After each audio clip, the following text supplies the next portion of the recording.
Bom, já está ali o depoente do dia, o Ayrton Cascavel, passou ali agora a senadora Simone Tebet.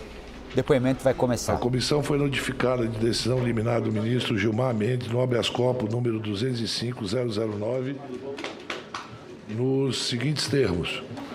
Concedo parcialmente a ordem de habeas corpus para que a Comissão Parlamentar de Inquérito da Pandemia assegure ao paciente Ayrton Antônio o direito ao silêncio e de não responder às perguntas que possam, de qualquer forma, incriminá-lo, sendo, contudo, vedado faltar com a verdade relativamente a todos os demais questionamentos não obrigados nessa cláusula. O direito de ser assistido por advogado ou advogada durante todo o depoimento. O direito a ser inquirido com dignidade, humanidade e respeito, não podendo sofrer quaisquer constrangimentos físicos ou morais, em especial ameaça de prisão ou de processo, caso esteja atuando no exercício regular do direito acima explicitado. Serve esta decisão como salvo-conduto.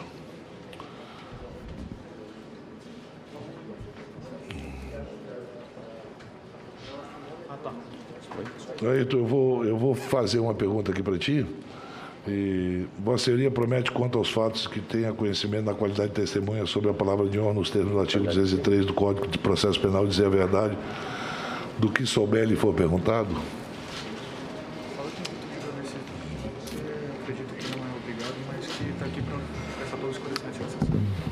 Senhor presidente, acredito em função da decisão, eu não sou obrigado, mas eu estou aqui para dizer a verdade. Obrigado. A partir desse momento, Vossa Senhoria está sujeita ao compromisso de dizer a verdade quanto aos fatos que tenha conhecimento da qualidade de testemunha nos termos do artigo 203 do Código de Processo Penal. E o senhor teria 15 minutos se quisesse manifestar, senão eu passaria direto ao relator. Eu gostaria de usá-lo, senhor presidente. Pois não. Primeiramente, meu bom dia a todos. Gostaria de iniciar a minha fala cumprimentando todos os senadores e senhoras senadoras dessa comissão, na sua pessoa, senhor presidente Omar Aziz, e também do eminente senador relator Renan Calheiros e as senhoras senadoras, em nome da senadora Simone Tebet. Gostaria de dizer que é com alegria que retorno ao Congresso Nacional, onde aqui estive representando o meu estado, Roraima. Aproveito esse momento para me solidarizar com os familiares, entes queridos das 559.715 brasileiros que perderam suas vidas para a Covid-19. Mas, além disso, não poderia, de forma alguma, deixar de saudar todos os heróis profissionais de saúde que salvaram e continuam salvando vidas Brasil afora. Sejam eles profissionais, sejam anônimos, voluntários nesse país. Quero ainda registrar publicamente hoje a minha felicidade em ver cerca de 105 milhões de brasileiros que já receberam a primeira dose da vacina, por volta de 50% da nossa população. Vacina é vida. Peço encarecidamente e aproveito esse momento aos que não se vacinaram ainda, que se vacinem, independente da marca da vacina. E os que não tomaram a segunda dose, por favor, a tomem. A imunização completa é com essa segunda dose. Ontem, um número expressivo, 2.300.000 doses aplicadas no Brasil. Mas lembrando que a pandemia não acabou, ela tem ciclos. Use máscaras, respeite o distanciamento social e continuem cuidando um dos outros. Senhor presidente, fui convocado para vir aqui nessa data e eu aguardava ansioso. Independente quando os meus advogados, contra a minha posição pessoal, impetraram o mandato do habeas corpus, eu disse, independente do resultado, eu quero estar lá. Poderia usar de outros artifícios se eu não quisesse estar aqui, Estava como secretário de saúde do meu estado e estava com Covid até ontem, com atestado médico, mas eu queria estar aqui. É uma oportunidade de falar com transparência, com tranquilidade, olho no olho, com vocês, com o Brasil, do que presenciei. Mas apesar do noticiado, senhor presidente, quando fui convocado como empresário, não tenho nada que nisso me constrange. Quero dizer de que, aproveitar e esclarecer, para aqueles que não me conhecem, que dediquei mais da metade da minha vida ao serviço público. Fui prefeito municipal aos 24 anos, fui deputado constituinte, presidente da Assembleia Legislativa do meu estado, vice-governador, presidente do Conselho Deliberativo do SEBRAE, presidente da Companhia de Desenvolvimento, deputado federal pelo PPS e, na Câmara, fui presidente de 2 comissões, uma delas a da Amazônia, fui subrelator do orçamento e, posteriormente, fui novamente deputado, todos exercidos pelo meu estado de Roraima. Além disso, ocupei o cargo de secretário municipal de Agricultura, secretário municipal de Meio Ambiente de Boa Vista, fui presidente da Fundação de Meio Ambiente de Roraima e, mais recentemente, secretário de Saúde do meu estado. Portanto, muito mais do que empresário, onde circunstancialmente me encontro, me considero, sobretudo, um servidor público, que dedicou mais de 30 anos de vida à causa pública. Logo, senhores senadores, posso dizer com tranquilidade, faz parte da minha vida. Conheci como venho parar no Ministério, importante saber disso. Conheci o general Pazuello sob o comando da Operação Acolhida, com notícias, oportunidade que acompanhei seu trabalho na chegada dos venezuelanos, 600 mil pessoas entraram em Roraima, e nesse momento, a abertura da fronteira, mais de 5 mil continuam entrando nesse momento. A nossa cidade sofreu um abalo de capacidade educacional, de educação, de saúde, pesou, e o Brasil tem sido acolhedor. Eu era estrangeiro e você me acolheu. Roraima tem acolhido a essas pessoas que são cidadãos, que são famílias, que destroçou-se um país, mas o Brasil tem acolhido. Mas venho conhecer o general Pazuello na intervenção de Roraima. Roraima foi pela primeira vez em 2018, primeiro estado brasileiro a sofrer uma intervenção. E se o governo federal antecipou o interventor, o governador eleito. E nessa intervenção chamou o general Pazuello para ser o secretário da Fazenda. E a mim, talvez pela experiência pública, fui convidado para ser um secretário da intervenção, representando os setores da organização dos setores do setor produtivo, Secretaria de Agricultura, Meio Ambiente, Vigilância Sanitária, enfim. Foi esse o objetivo. E ali, nessa relação, que durou 5 meses, nós trabalhamos e aconteceu um respeito mútuo. E nós estamos agora, eu adianto um pouquinho para essa cronologia, senhor presidente, um pouquinho de paciência. Nós estamos em 2020. Eu sou produtor rural, vivo e moro numa fazenda, produtor de melão, parceria inclusive lá com o pessoal de Mossoró, do Rio Grande do Norte, e estava lá.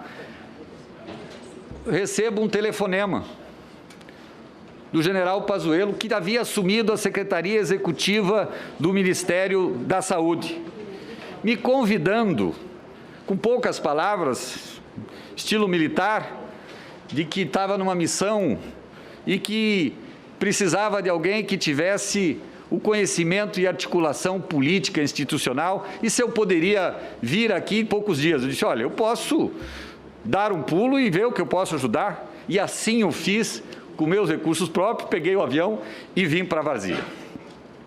Ao chegar, encontro outros membros da equipe, todos militares, que naquele momento já trabalhavam num plano de ação. Busco entender o que esperavam de mim. A mim é pedido que fosse prestado um auxílio na interlocução política institucional, o que fiz na condição jurídica de colaborador eventual, tal qual muitos outros colegas, e aqui cito um exemplo recente, da doutora Luana Araújo, que também no Ministério da Saúde doou um pouco do seu tempo, experiência e conhecimento em prol de combater a pandemia. E aceitei a perspectiva de que seria algo transitório e de curto prazo, tanto que trouxe 3 mudas de roupa. Nessa condição, participo como observador da primeira reunião lá no Ministério, que é o Comitê de Operações Emergenciais, que é o centro de comando lá do Ministério, e quem os senhores devem conhecê-lo. Mas o ministro é o ministro Nelson Teich, que nesse momento, com os secretários nacionais, lembrando que nesse momento há uma transição de Mandetta para Teich, onde estava sendo formado a sua equipe e estava ali o Pazuello. O que me recordo é claramente dessa reunião e dos atores presentes e a fala final do ministro Teich, um grande brasileiro. Ao final, dizia Teich, seremos julgados pela entrega que fizermos e pela quantidade de vidas que salvarmos. Para isso, todas as nossas ações devem visar a continuidade da salvação de mais vidas. Repito, disse ele, todas as ações devem ser céleres e objetivar salvar mais vidas. Dali, daquela observação da reunião, Pazuello, no dia seguinte, me pergunta o que eu tinha visto que poderia colaborar. Eu disse, general, eu vi uma coisa muito séria. Gostaria de falar isso ao ministro Teich, mas não tinha nem conhecimento do ministro Teich. Falta um conhecimento aqui do que é o SUS, o que representa o CONAS e o CONASENS, que as decisões são tripartites. Essas decisões impactam em todas as decisões e elas são tratadas numa CIT. Vocês sabem disso, têm experiência, que mensalmente tem aqui o ministro Humberto Costa, que com certeza presidiu muitas vezes a CIT, ali são todos os secretários estaduais, todos os secretários nacionais, o CONASENS e o CONAS, e não é o ministro monocraticamente que decide. São pactuadas. Dessa pactuação surgem as portarias, a distribuição de recursos, os planos estratégicos nacionais, mensalmente, e nos estados isso se repete na CIB, nessa mesma proporção. Coloco a situação e o Pazuello fala com o Teich e me pedem para ir conversar com CONAS e CONASENS. Para vocês terem uma ideia, naquele momento, dessas troca-troca, fazia quase um mês que não se reuniam, que tem uma reunião que era mensal e semanal depois, e depois passou a ser quase diária, entre decisões nessa emergência. Nós vivíamos, naquele momento, uma emergência nacional.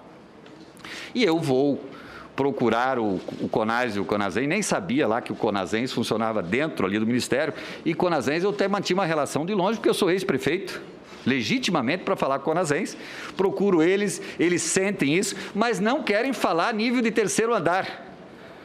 Quando eu falo terceiro andar, acho que o senador Humberto Costa entende que o terceiro andar é o lugar da Secretaria Executiva e o quinto andar é onde a relação com o ministro, onde acontece a relação parlamentar, onde acontece toda essa relação institucional. Enfim, conheço ali, nessa conhecimento, vou conhecer, não tenho função, não tenho sala ainda, estou de forma meio voluntária, vou conhecer a Organização Pan-Americana de Saúde. Acompanhava a pandemia, o que estava acontecendo, e aí eu encontro o que realmente o Brasil precisa conhecer, e aqueles que não conheçam, a vigilância sanitária do país, onde há OPAs, que são as bases de dados para a Organização Mundial de Saúde, onde há o acompanhamento prévio das situações de controle de risco do país. Eu vi aquilo. Mas eu entendi que daí a OPA já participa dentro do Ministério nessa ação, principalmente na questão de vigilância sanitária, não só da Covid, mas das outras endemias, da vacinação do país, enfim. E o ministro, o Pazuello e o Teich, na época Pazuello, o secretário, tiveram uma conversa e traçaram já imediatamente uma reunião com esses esses entes e entenderam realmente o SUS. Eu vi o dia que o Pazuello, quando esteve aqui no depoimento, disse que veio conhecer o SUS efetivamente, e aí eu entendo que são militares, tem outra doutrina de conhecer. Aí vem um fato que está aqui, senador Omar Aziz, o senhor que é do Amazonas. A minha família mora em Manaus. Meus filhos moram em Manaus. Os meus netos moram em Manaus. A minha mãe, dona Linda, senador Girão, mora lá em Joinville e está viva. Meu filho, Gabriel, me liga no dia 1º de maio. Pai, eu tenho amigos, filhos de médicos. Nós moramos do lado no hospital, lá em Manaus, do 28 de agosto. Pai, está morrendo muita gente. O cemitério lá do Tarumã, pai, eu fui lá, tem filas de carros, de funerárias, esperando na fila para entrar no cemitério. Os médicos estão com medo, os enfermeiros estão fugindo do hospital com medo de morrer. Pai veio para casa. E aí, a decisão toca o teu coração, é a tua família. Estava no olho do furacão. É preciso entender que a pandemia começa em São Paulo, mas ela vai para Manaus. E aí, decido ir embora para Manaus. Mas nesse momento também decide o ministro Taixe, uma decisão de gestor, de levar o ministério para Manaus. No dia 3 de maio, 15 segundos. Desce para levar para Manaus toda a ação do ministério. E lá em Manaus, eu presencio as cenas, senhor presidente, mais chocantes que vão impactar o resto da minha vida. O que nós vimos, aquelas cenas de Nova York, estava acontecendo em Manaus. Fui lá no hospital Delfina Aziz, que leva o nome da sua mãe, e acabei depois, posteriormente, ficando internado lá com Covid. Corpos e corpos sendo embarcados rumo ao cemitério. E depois fui visitar o cemitério e eu vi aquela escavadeira cavando covas coletivas na rua. Eram mais de 120 pessoas sendo enterradas por dia. É a primeira onda, não confundo com a segunda onda de Manaus, essa é a primeira onda de Manaus. Fico ali até o dia 5 ou 6 de maio e nesse intervalo lá tive a oportunidade de falar tanto com Taixe, com Pazuello. Taixe me convida para vir, até então eu não tinha um convite para nenhuma função. Taixe me convida para vir fazer parte da equipe dele, ministro. Converso e a vida ela é feita de escolhas. E ali eu fiz a minha. Vou para lá. E ao chegar aqui, eu não lembro, perdoa de algumas questões de datas, eu já tive 2 Covids. Tem me faltado muitas vezes a memória, então não vou precisar, mas sei se 6 ou 7, eu chego a Brasília. E eu sou cometido de uma doença crônica. Tenho uma imunidade baixa. Tenho um tratamento isso há anos, convivo com isso. E tenho um problema de pressão alta. Ao chegar aqui, no dia seguinte, não sei se por questão emocional, minha pressão estava 22/12. Fui socorrido aqui na Câmara dos Deputados, como ex-deputado, no atendimento, fui socorrido ali e fiz um check-up, graças a Deus era só imunidade, um disparo, enfim. E aí me adianta aí 5 dias, fico de repouso. Só estou chegando isso que é 12 de maio, vou encerrar, presidente, é 12 de maio, e vou lá me apresentar ao ministro Taixe para ser seu futuro assessor especial. Eu tinha recebido o convite. Paz, meus senhores, 3 dias depois, o ministro Taixe cai, renuncia. Renuncia e o assessor, fiquei ali, e eu veio aquele intervalo, dia 16, 17, 18, quem vai ser o ministro? Ficou se conjunturando o Brasil, quem é o futuro ministro da Saúde? Dia 22, o Pazuello é nomeado interino, e acho que no dia 25, 26, ele me convida, retifica o convite do Taixe para ser secretário, assessor especial da coisa. Quero dizer que dali, aquela questão que vocês conhecem, os 5 encaminhamentos das nomeações, demora um pouquinho. E aí um fato atrapalha a minha nomeação naquele momento, é só olhar aí a data que foi dada a entrada, não tinha o meu afastamento da minha empresa, tinha que pedir o afastamento de administrador. Os cartórios naquele momento estavam fechados, isso já leva uma semana. E não só a minha, porque outros servidores só são nomeados dia 3 de junho. Aí encaminha-se, aí eu não sei precisar data, se dia 3, e demorou. Quer dizer que, não sei porquê, houve inclusive uma rejeição ao meu nome lá na Casa Civil, escutei boatos de questões, algumas, mas não posso afirmar nenhuma, só vem sair do dia 24, efetivamente, a minha nomeação. Enfim, eu vou estar aqui durante as perguntas, esclarecer, porque daí eu sou nomeado efetivamente para frente. Quero dizer que eu não assinei nada nesse momento, não autorizei, fui interlocutor de algumas coisas, mas era o momento. Para terminar, senhor presidente, eu aproveito fazer uma referência especial a todos os servidores da Fundação Oswaldo Cruz, a nossa Fiocruz, que graças à decisão tomada em julho do ano passado, já conseguiu entregar 80 milhões de doses produzidas no Brasil. Mas mais do que isso, a absorção da tecnologia compartilhada com o Brasil. Isso estará nos próximos meses produzindo IFA nacional e será exportadora de vacina para o mundo, orgulho nacional. Da mesma forma, aos servidores e técnicos e cientistas do Instituto Butantan. Quero salientar aqui que o Butantan o Butantan é do Brasil. E assim o é desde 1901, sendo fornecedor de vacinas e soros para o Ministério da Saúde. Mais de 80% das doses de vacinas aplicadas até agora no Brasil são de produção nacional e motivo de orgulho de todos os brasileiros. Isso é importante para o Brasil. Encerro, senhor presidente. Quero dizer que estarei aqui à disposição com clareza, com respeito a vossas excelências, dizer de que sei do trabalho dessa CPI, da importância disso para a democracia brasileira. Já estive aí como parlamentar participando de CPIs para o Brasil. Sei da importância, sei do trabalho de vossa excelência, sei da dedicação. Muito obrigado.